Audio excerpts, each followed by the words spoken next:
people want to know your story. The vast majority of Americans are not farmers. What you're doing with this process is you're bringing your farm closer to your customer, and that's what you need to do.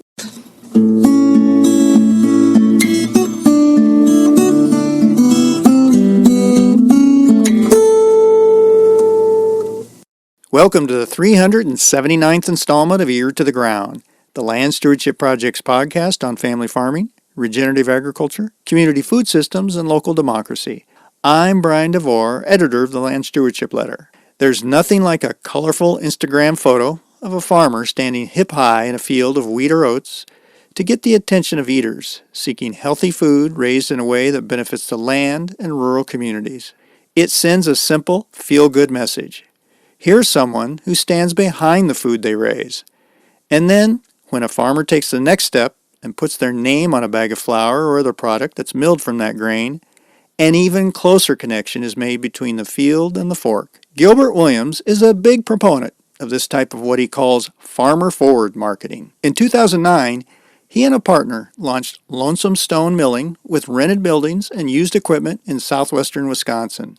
During the next dozen years, the mill developed a demand for locally produced small grains by, among other things, using marketing and packaging that informed consumers about who the individual farmers were that supplied the grain. Eventually, the flour Lonesome Stone Milling produced found customers in Madison, Wisconsin, and Chicago, and Gilbert became known as the grandfather of local flour milling. Gilbert got out of hands-on grain processing a few years ago when he sold his mill to Meadowlark Farm and Mill in Ridgeway, Wisconsin. Meadowlark is an on-farm milling operation, and Gilbert is excited by the potential such a setup offers for putting income directly into the pocketbooks of grain growers. And as he explained during a recent small grains meeting LSP held at the Madison Mercantile in western Minnesota, Gilbert sees a growing market for local, sustainably raised small grains as eaters seek out the kind of healthy food that can be provided by a regional system that produces and processes such crops. Gilbert also shared with the farmers and other entrepreneurs gathered for the meeting some tips for launching their own milling operation and emphasized the importance of taking full advantage of social media and the internet in general when telling a good marketing story. After the meeting, I chatted with Gilbert about how on-farm processing of small grains such as wheat can help develop resilient agricultural economies while supporting regenerative production systems. He started our conversation by describing how cover cropping, sandy soil, and one farmer's coffee grinder got him involved in the milling business.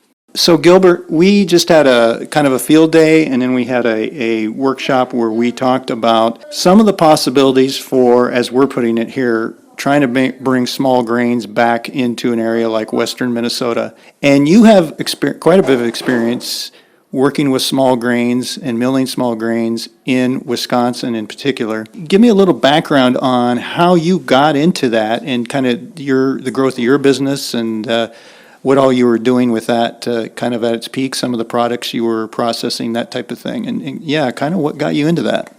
Well, it was the opportunity to work with a partner, Gary Zimmer, who was kind of my hero and a good influence, I might say, on getting this off the ground. I was having what I call a period of creative underemployment, and he invited me to an auction where there was it was the local feed and seed, and the owner was retiring, and quite a bit of equipment was for sale. And there was a seed shed, and in that was a Clipper 29D. And what we were able to do is to buy the Clipper and essentially rent the building. And before we got started, it needed quite a bit of cleanup and repair. And so that we did. And we got started as cleaning rye as a cover crop seed. Now, mind you, this was in what is the Wisconsin River Valley of Wisconsin. And there's a lot of sandy soil, and the farmers on this sandy soil use rye as a cover crop because the roots would enhance the organic matter in the soil and make it so the sand was not draining the water away so quickly. And then this has been repeated over years and years, and it was kind of a very standard farming practice. And this was the machine that had been basically worn down, and we got her running again, that did the rye cleaning for a lot of the local farmers. Oh, that was 2009. Okay. And it was that summer. I also had a organic farmer who got to know me and was a great patron. And he brought in some soft red winter wheat that he wanted cleaned for seed. And so we were able to do that. And I had an assistant working with me, and he said a couple of days later, I took that wheat home, and I've been taking some of the rye home, and I grind them up in my coffee grinder, and they made great pancakes. And that kind of led to what was the first product. We called it the Lonesome Stone Pancake Mix, because we were in the town of Lone Rock, and Lonesome Stone was kind of the alter ego name of the place. And so using a local miller baker who had a 20-inch Stone Meadows, we got him to grind a couple 100 pounds and started taking the stuff to farmers markets. We found people liked it and came back. And it was basically the quality of the flavor. And the quality of the flavor comes from the soil. And like I mentioned, Gary Zimmer had been a partner. He had been influencing a lot of the farmers in the area on, the right mineral balance in the soil. And the thing is, when you get a good mineral balance in the soil, you get a flavorful grain. Then it's the flavor that makes the customer return. Yeah, I think you made that point a couple times, that maybe you're going to get that customer the first time because they like the story or the idea of it's local, but it's the flavor that's going to bring them back. Mm-hmm. Kind of flash forward a little bit, when your business was at its peak, what all were you processing, and kind of what was your marketing area? What was kind of the extent of your business? What we had, or what was the fortunate situation, was next to this old feed and seed was the local general store that had become, they had specialized in being the local meat locker, and then they were taken over by a company, Black Earth Meats, that used it as a sausage kitchen, but it wasn't making Black Earth Meats any money, so it basically went dormant, and we had the opportunity to rent it. And so basically with rented equipment, or rented buildings and used equipment, we were able to stitch together a milling process. We were able to buy a used Meadows 30-inch Meal Master, the biggest stone that Meadows has, and set up grain milling. And then the first round of wheat was a hard red winter wheat that we could make an all-purpose flour with. And then I started working with some of the farmers I knew in the area to basically, include either a hard red spring or a hard red winter in their crop rotations. The rye was readily available. It was getting the wheat, which just, all I had to do was ask for it. Oh, yeah, sure, we can do that. And, they would get about $12 to $15 a bushel. And that makes it a good option for an organic farmer. And we were really able to explore what it took to make a working system. One of the things we found was the variety Glen was a very good choice for us, and it works well east of the Mississippi, and it's tall, and in an organic situation, you want a tall wheat that will stay above the weeds. Then it's a hard thresher, but it's a good grain for bread baking on a stone mill. It just works well. It's been known as a quality variety. And that's what we got started with. And then we'd use the hard red spring as our bread flour, the hard red winter as our all-purpose.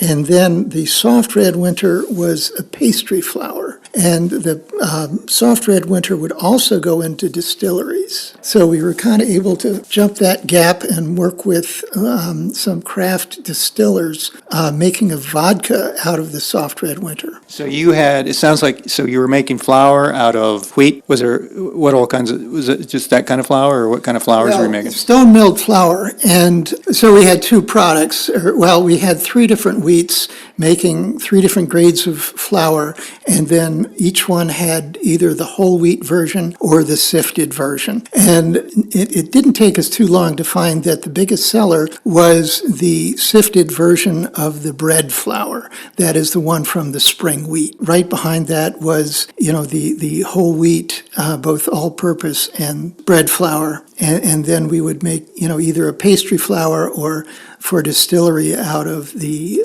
soft red winter. So one thing I wanted to ask you about was, traditionally, small grains was very much a part of the rotation here in the upper Midwest and the lower Midwest and the Midwest in general. It kind of disappeared, and that's part of the reason we're having some of these meetings. There's an interest in bringing small grains back into the rotation, and I wanted to talk to you a little bit about what what maybe has changed as far as the marketing demand for some of these local small grains. But one of the things I'm wondering is, you being in the business, did you see, part of the reason that they did disappear from the rotation was people felt like the weather issues and disease issues were just too much and of course corn and soybeans became the dominant crops, and we know all that, the reasons for that, the policy backing of that and shifts in consolidation in the markets, that kind of thing. But did you see, when you were in the business of milling, were we seeing better varieties that were better adapted to kind of the current situation we have with our weather conditions here in the upper Midwest, or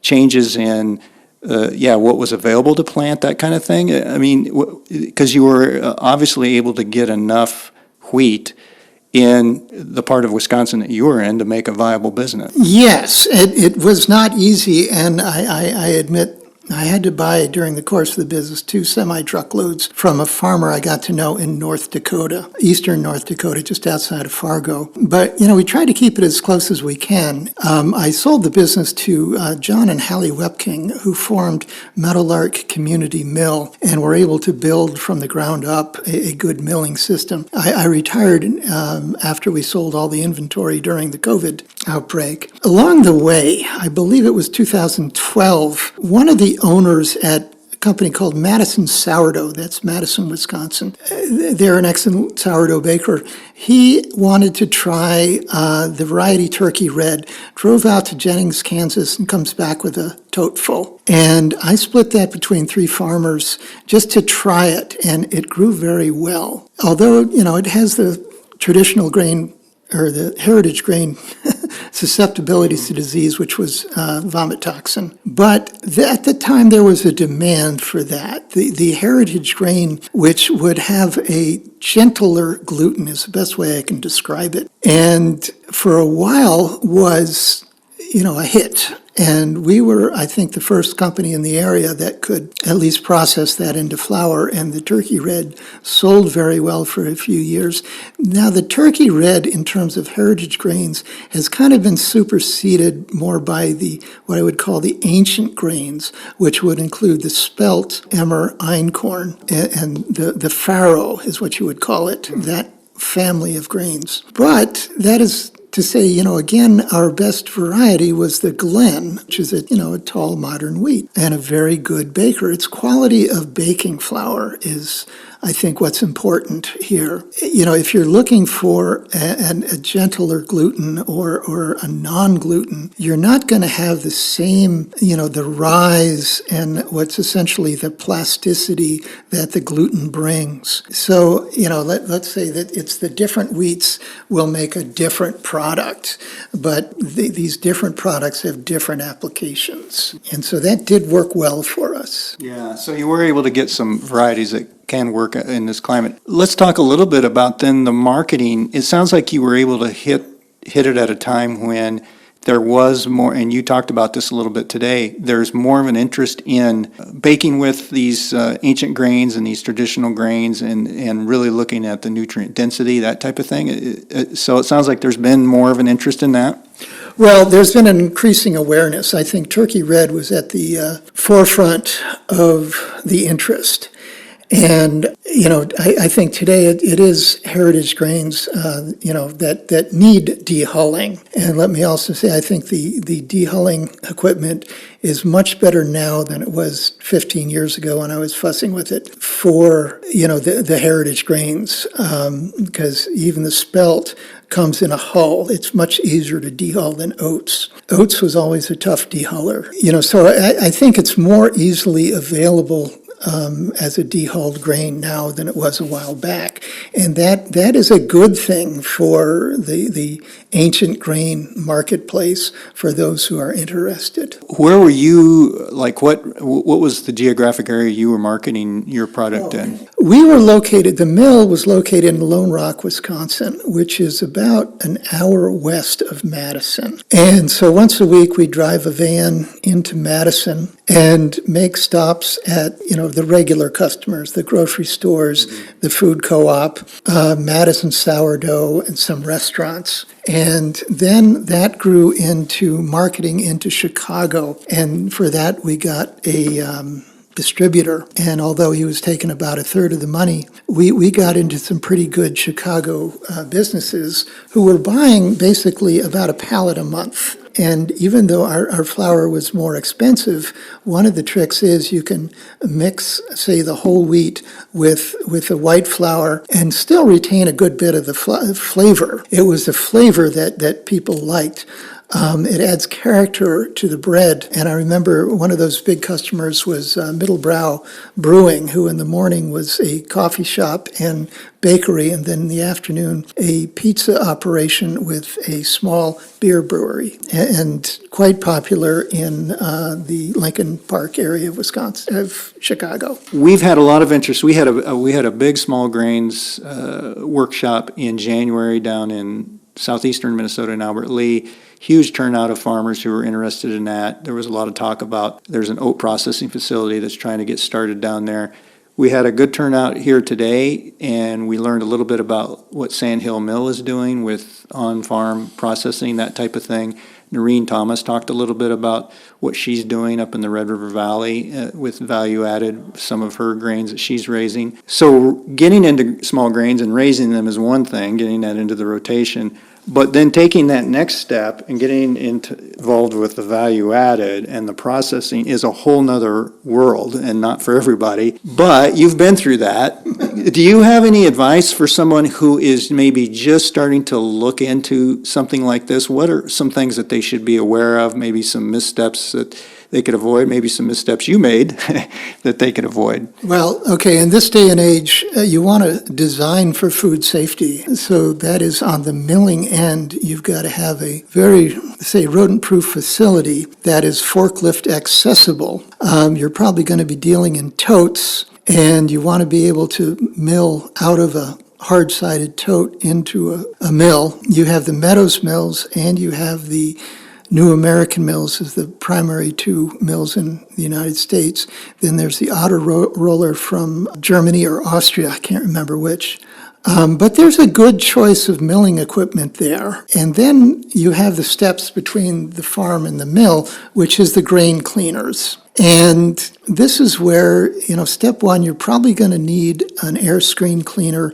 That technology has not changed much from the older wooden grain cleaners, primarily the Clipper and the Crippen. But you can, after you go through that, you need a secondary step, which can actually be a color sorter. And it's the newer color sorters are able to sort out a good bit of the DON hot wheat or the vomitoxin or Fusarium head scab infected wheat. And, I think that combination of an air screen cleaner, you might need an aspirator, a good aspirator after that, and then a color sorter would make a food-grade millable flour out of something that, as a raw grain, was not sellable in the food-grade commodity. And then secondly, by going with a stone mill, and then you want some kind of sifter so that at about a whole wheat flour, you'd want about a 24-gauge screen on, and for a sifted flour, you'd want a 60-gauge screen. And I say with that combination of equipment, you're ready to roll. But then you also have sort of throughput and bottlenecks, and you got to know what those are.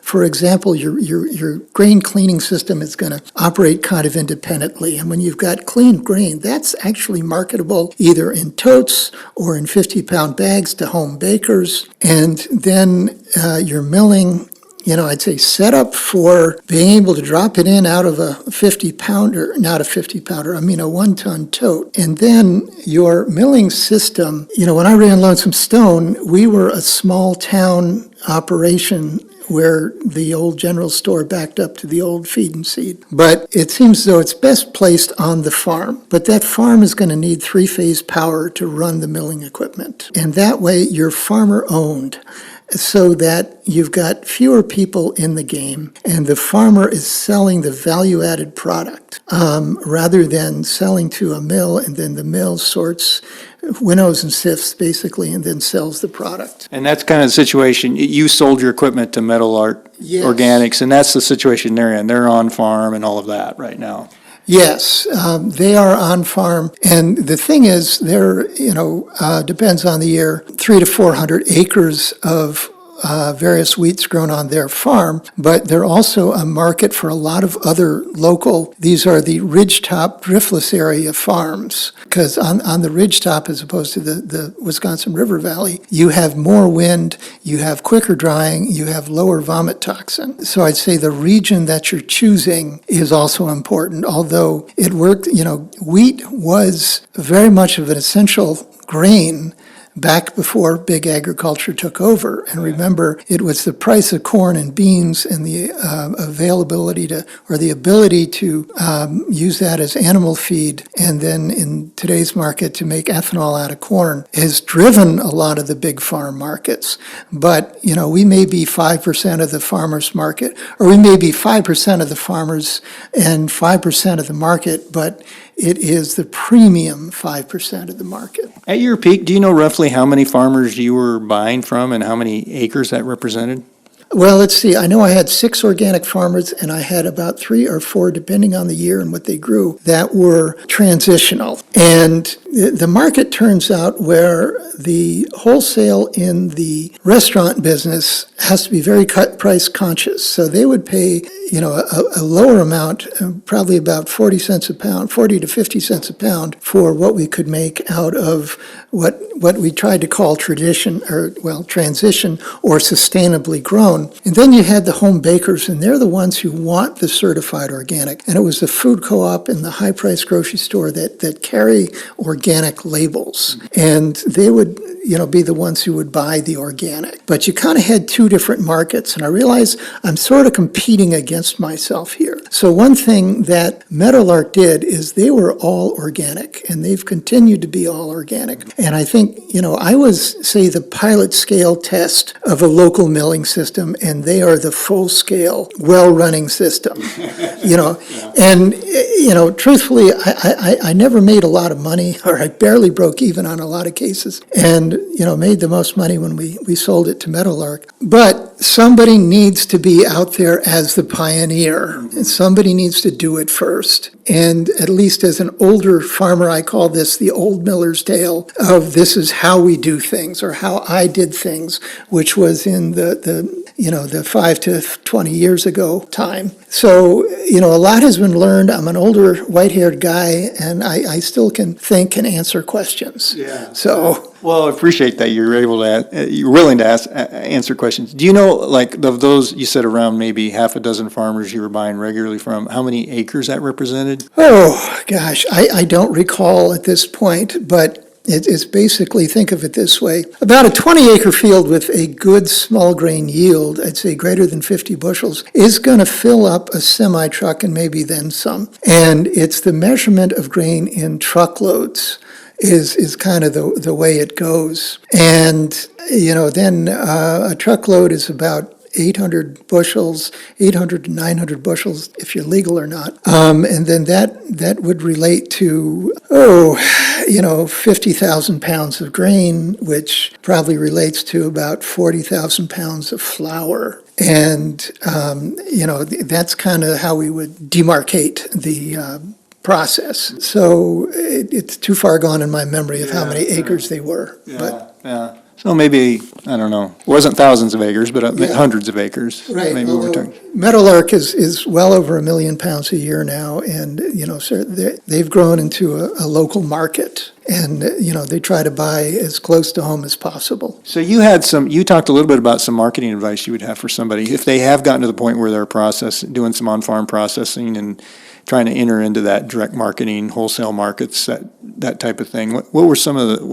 marketing advice you'd have? One is the farmer forward, or that's basically the big picture. But it's get yourself out there in your nice crop a week and take a picture with a big smile on your face. This is your wheat, your product, you're proud of it, and make sure that picture is accessible on the internet to your customers as possible. Then in the milling process, put your name on the label. That's what people want to see. People want to know your story. And the vast majority of Americans are not farmers. And, what you're doing with this process is you're bringing your farm closer to your customer. And that's what you need to do. Well, you had made the point that the internet and social media specifically has just revolutionized this kind of value-added marketing. Yes, yeah, I honestly don't know where we'd be without it, because this is, the local value-added marketing is really benefiting from social media and the ability for, a single farm to communicate what it has to the potential market, and the ability to stay away from the large commodity markets that are big companies screwing farmers. So can you talk a little bit about this idea of being a mission-driven business? It sounds like that's very important as well. Well, yeah, you got to have people who believe in what you're doing, and they are out there, and they are the farmers. They want to see the mill succeed. And so it's thinking of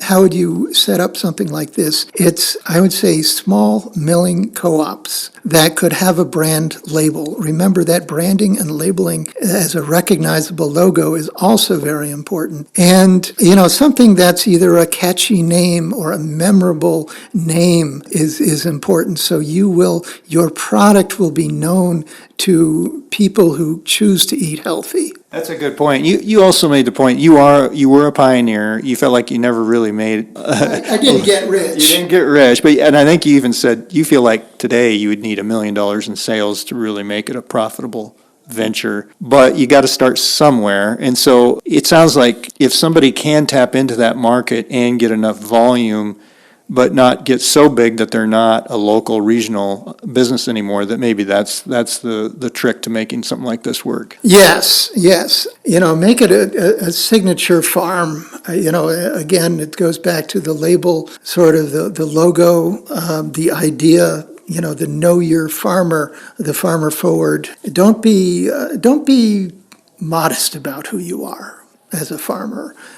Say, I'm a farmer and I'm proud of it, and this is what I do, and I make good food, and here you go. And that's the way to get your customers. Being somebody who kind of pioneered this, and now you've been able to pass on to the business and see it kind of carried on a larger scale, and then going to things like this where you see there is a fair amount of interest amongst farmers and local business people in this kind of thing. How do you feel? Do you feel that there is maybe a future for some from these regional mills? Because that is one of the big, when I talk to farmers and to people who want to bring small grains back into the upper Midwest, they say that's one of the big blockades, or one of the big stumbling blocks, is regional processing that's accessible, that I don't have to drive half a state away or a state away to get my product there, and then to get it back, and burning up all my profits in transportation, that type of thing. I mean, do you see some potential for more of that kind of regional milling type of situation? Well, it's market development is what I would say is important there. And it's having a milling system, say, associated with a community. So that community is your market. Remember, we all have to eat. And then, it was about a year ago, I went to Field Day, and I met a young guy there who I had known as, he was a banjo player in the group that would play at the farmer's market. And he recognized me and shook my head, and he said, you're the grandfather of all this local milling. And that really made my day. It should.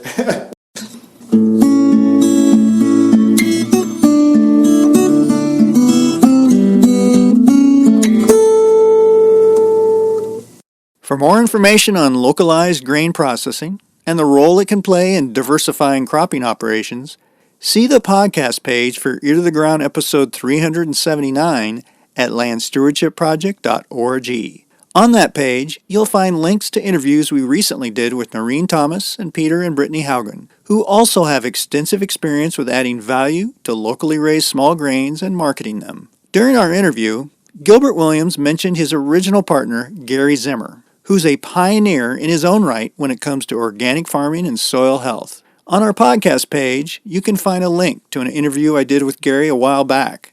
To say the least, it was a high-energy conversation. If you have comments or suggestions about this podcast, contact Brian DeVore at bdevore@landstewardshipproject.org, or you can call 612-816-9342. By the way, it helps us greatly if you can give Ear to the Ground a rating on whatever podcast platform you utilize. And word of mouth is the best way to spread the news about our podcast. If you like what you hear, tell at least one person about LSP's Ear to the Ground.